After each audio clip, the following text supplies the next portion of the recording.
थानों में जी जी विवेक जी, थानों में प्लास से, भैया दुबे जी, प्लास से खून खींच लिए गए। क्या शरीर के विशेष स्थानों में पेट्रोल डाल दिया गया, मिर्च भर दी गई। ऐसे एक नहीं हजारों दृष्टांत आए इमरजेंसी की बात। अरविंद जी, उन चीजों को इतना डाइल्यूट कर दिया गया, बोलो जो उस वक्त हो रहा था वो आज भी हो रहा है। विवेक जी, हाथ कंगन को आरसी क्या, पढ़े लिखे को फारसी क्या। अगर इमरजेंसी होती तो आप और हम बैठकर ऐसे कार्यक्रम कर पाते। इमरजेंसी में तो कोई कार्यक्रम ही नहीं हुआ। सरकारी बाबू अखबार की खबर देख के पास करता था। गुजराल से क्या कहा था संजय गांधी ने, ए गुजराल इधर आओ इधर आओ। बोले आज से आकाशवाणी की, तब दूरदर्शन था नहीं, बोले आकाशवाणी के सारे समाचार पहले मेरे पास आएंगे, मैं ओके करूंगा फिर चलेंगे। क्या तो हम आप ऐसा तो नहीं कर पाते। और मान लो कोशिश करते तो मीसा में अंदर हो जाते। विवेक जी, इसमें तो कोई दोहराई नहीं। कम से कम इस बात का तो सुख मनाओ कि आप दशहरी आम खाने के लिए बाहर हैं। नहीं, लंगड़ा खाओ चाहे चौसा, कन्नौज में मस्त घूमो, और जब मन आए टीवी में बोलो। विवेक जी, गलत तो नहीं कह रहा, इसकी तो तारीफ करो। मान लो अंदर करने में कितनी देर लग रही सरकार को। सरकार होती है। जब 1.5 लाख लोगों को इंदिरा जी ने अंदर कर दिया तो उनको किसी ने रोक लिया नहीं ना। बाद में चुनाव ही हारी, लेकिन कर तो दिया अंदर।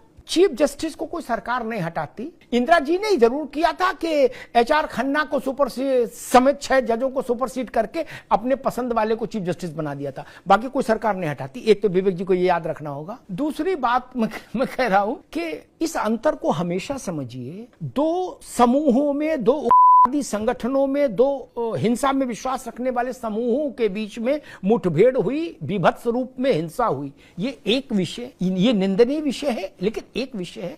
और सरकार किसी के खून खिंचवा ले, ये सबसे गंदा विषय है लोकतंत्र में, ध्यान रखिएगा।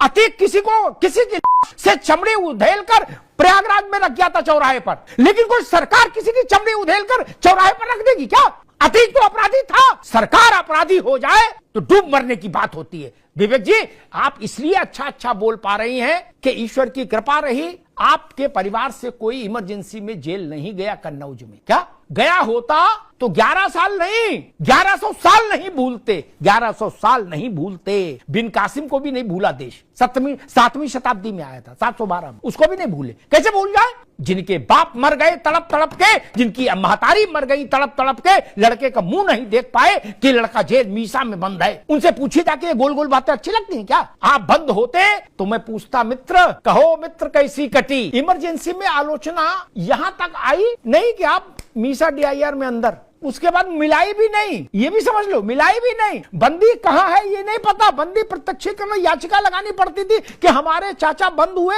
ये हैं कहां, ये तो बता दो कौन जेल में।